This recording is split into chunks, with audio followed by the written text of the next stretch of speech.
galera, beleza? Quem fala é o Codere, sejam bem-vindos a mais um vídeo de crítica aqui do canal Codere Cast. E dessa vez iremos falar um pouco sobre o novo filme desse ano chamado... Gente, acabei de ver uma teia aqui durante a gravação que tava grudada na minha câmera, mano. Que isso? Enfim, o filme dessa vez é Como Treinar Seu Dragão em versão de 2025, ou a versão live action do nosso querido desenho de 2000 e blau. 2000 e blau é ótimo. Deixa eu ver aqui certinho de quando que é o original. How to Train de 2010. A versão em live action do filme de 2010, da animação de 2010, é dirigida pelo mesmo diretor que fez o mesmo diretor e o mesmo escritor do último, do original no caso, que é o Dean DeBlois, sei lá como que pronuncia. Mas enfim, eu assisti ontem, na pré-estreia do filme aqui nos Estados Unidos, não sei se já estreou no Brasil, tem tempo, mas aqui estreou ontem. E vou falar um pouco sobre o que eu achei, se realmente vale a pena essa live action e, curiosamente, se essa versão live action é melhor ou não que a original, e se vale a pena você assistir no cinema em IMAX esse filme, beleza?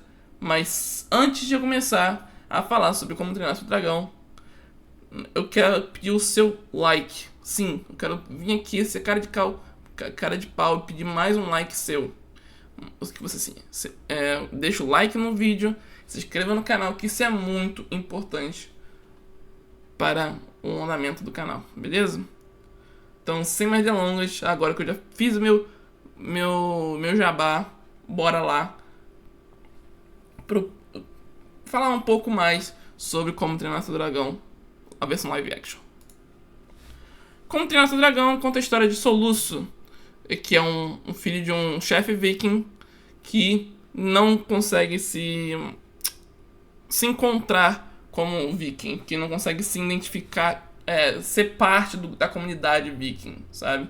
Ele começa o filme já falando que ele quer fazer parte, que ele quer ser um viking, que ele quer ser respeitado e tal, mas ele não consegue porque aquilo não é ele, não é a verdadeira personalidade dele.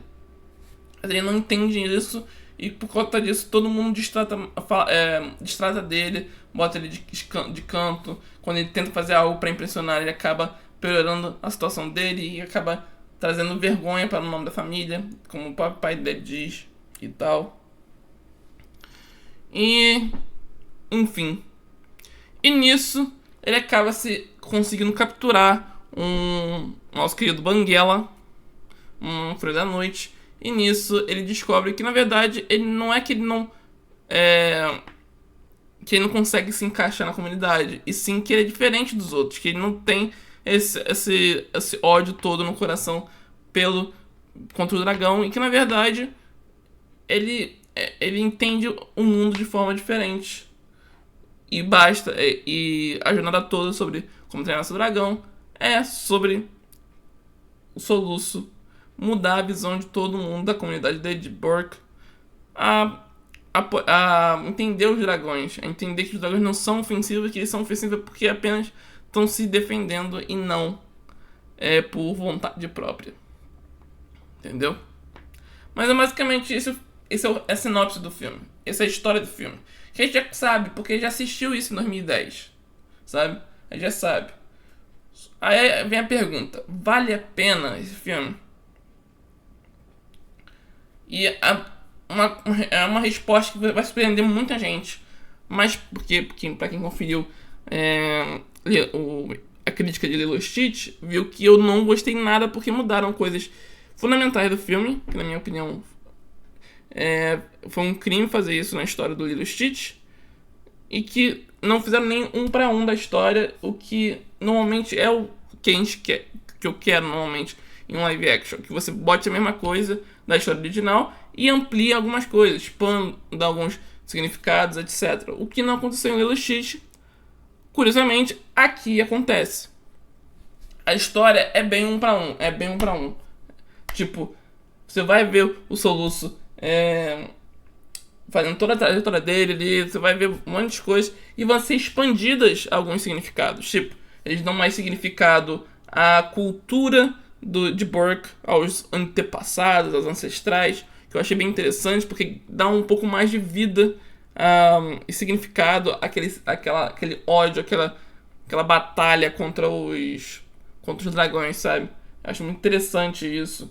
Acho interessante o fato de que a velhinha que na animação original é uma velhinha ancestral e não uma mestre do voodoo, alguma coisa assim.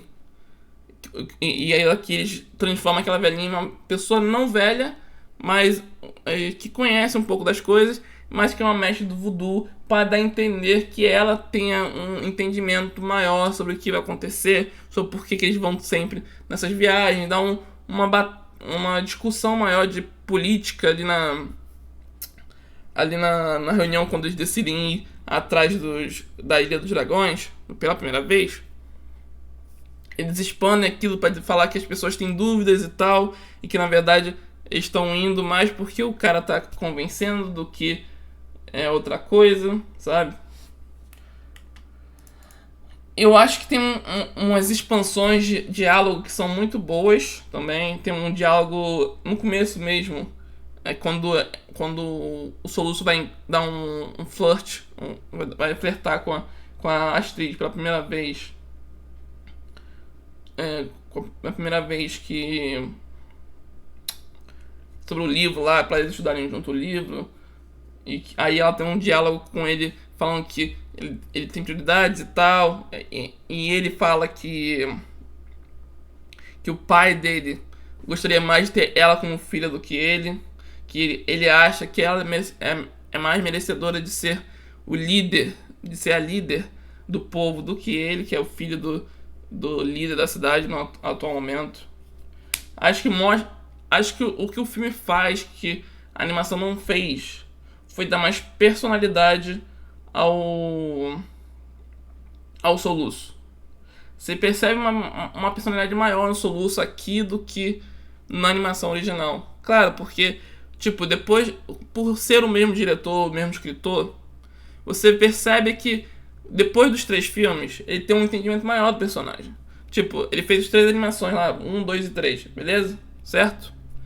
Agora, depois que ele fez essas 3 animações, ele vê o que ele fez, a obra toda, ele pode pegar a junção da obra toda e fazer o filme, live action, de uma maneira mais completa, sem muito retcon, sem muito remendos e tal, como aconteceu do primeiro pro segundo, porque no primeiro tem toda a discussão da mãe não ter sido morta e tal, no segundo, para depois no segundo ela aparecer. Aqui não, aqui é diferente. Aqui todo momento ela não fala que foi morta, ela fala que foi levada pelos dragões, no sentido de, quando for fazer o segundo, se tiver um segundo desse filme, ele ter esse ponto de que não foi um retcon, e sim que ela foi levada e que a gente não sabe o que aconteceu com ela. O que é bem interessante, na minha opinião. Eles meio que relembram esse ponto de que a mãe dele não era tão igual ao pai dele. Ele lembra esse ponto várias vezes durante o filme, na verdade, umas 3, 4 vezes. Que ele fala que ele puxou um lado mais da mãe dele e tal, que ele vê o mundo mais como a mãe dele. Que é bem interessante para o que vai vir à frente, se eles decidirem fazer um live action do segundo filme, sabe? Acho que essas coisas, essas expansões de personalidade, de cultura, de significado às ações dos personagens, acho importantes, pelo menos no mundo de Como Treinar Seu Dragão. Eu acho muito bons, mesmo. Eu acho que, em termos estéticos, a parte do IMAX ajuda muito o filme a você entender a escala de grandeza de Burke, sabe? Uma coisa que também não mostra no filme original é quão grande é a ilha de Burke. O quão você pode explorar aquela ilha e tal. Aqui não, aqui você consegue ter um senso de grandeza, você mostra mais a ilha, todos os aspectos. Quando você mostra as cenas de ações com o Soluço e o Banguela, que eles estão fazendo aqueles treinamentos de posição, de voar e tal, você consegue ver ter uma escala maior, porque eles não ficam em cima do personagem. Eles ampliam, vem a câmera lá de trás, por cima, aérea, para dar uma imersão maior do que está acontecendo ali, do espaço aéreo que eles estão passando. Que, na minha opinião, é muito bem-vindo, porque como é um filme e não uma animação, você consegue fazer essas coisas melhor quando é um filme live action do que a animação. A animação você meio que dane-se pra aquilo ali. Você quer ver o personagem, você quer ver as expressões do personagem, você quer ver a conexão, as brincadeirinhas, etc. Aqui não. Tem mudanças específicas que eu acho muito boas. Tipo, tem uma hora que, pra não ficar tão cartunesco, na hora que a Astrid descobre a verdade do Banguela e tal, ela vai.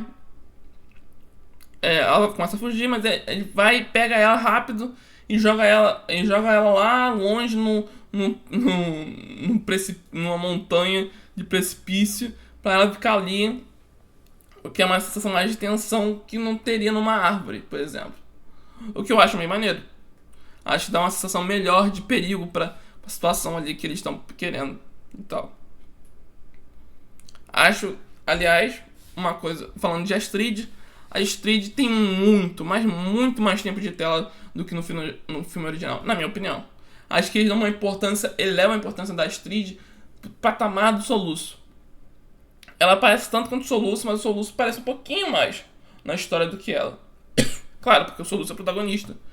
Mas ela é tão protagonista quanto, o que eu gostei muito.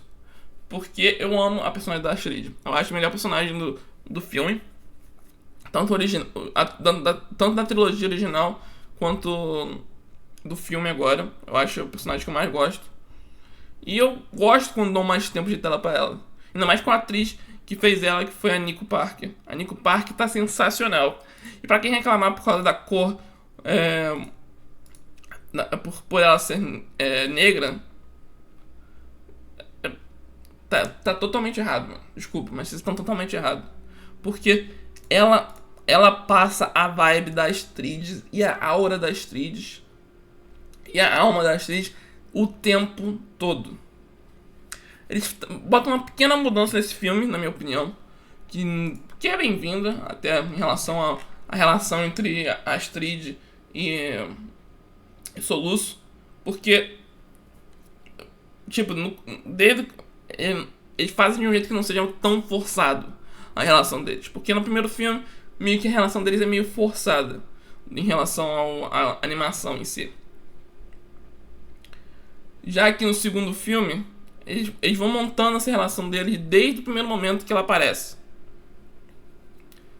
Desde o primeiro momento que ela aparece, a relação deles tá em nível diferente. Tipo, eles não se suportam, mas existe uma coisa de respeito. Tipo, tem uma coisa de amizade, de zoação ali, que pode vir a ser explorado. Porque na primeira animação, a gente vê que ela literalmente odeia o Soluço, desde o primeiro momento. Aqui não, aqui ela tem meio que um sinal de respeito por ele, mas depois ele meio que perde o respeito pelo fato de ele entrar na academia pela ajuda do pai e tal, tem toda a situação ali de ele ter prioridades, de ter preferências por ser um discurso que ser preferido porque ele ter benefícios a mais do que todo mundo por ser filho do líder de Burke. Mas que depois ele acaba desconstruindo isso, acaba mostrando pra ela que, como no filme, que ele não é isso, que ele não é isso, que ele, na verdade ele tem uma outra visão do mundo, etc. Ele até tem um diálogo interessante que não tem no filme original, que ele fala que tem no filme original, mas que eles expandem, que é sobre o discurso com ele, sobre o diálogo dele com a Astrid sobre os dragões, sobre os dragões ser ou não ser cruéis, os dragões talvez terem uma noção de ser um pensamento diferente do que a gente realmente pensa, que eu acho bem interessante a expansão do diálogo ali. Sei lá, a Astrid sempre rouba a cena pra mim. Tipo, pra não dizer que não é de 1 pra 1, eles tiraram 2 cenas. Uma que eu acho importante pro final do filme, que eu acho que tinha que ter colocado só pra ter um entendimento sobre o porquê, como ele descobriu isso, porque não tem no filme aqui a explicação, que é do final do filme, lá como eles derrotam o gigante lá. E uma cena que não teve foi a primeira cena que a Astrid começa a desconfiar que que tá acontecendo alguma coisa com o Soluço, em termos de ele estar escondendo algo, sabe? Isso é uma cena que não teve. Mas, fora isso, eu acho que tá tudo muito bom, mano. Apesar de ter uns momentos aqui ou ali no filme que você percebe muito bem o CGI sendo feito. Tipo, tem um momento claro de CGI que você vai notar que é um personagem está pulando do chifre ou do rabo de um dragão. Eu esqueci agora se é o chifre ou o rabo. E você literalmente vê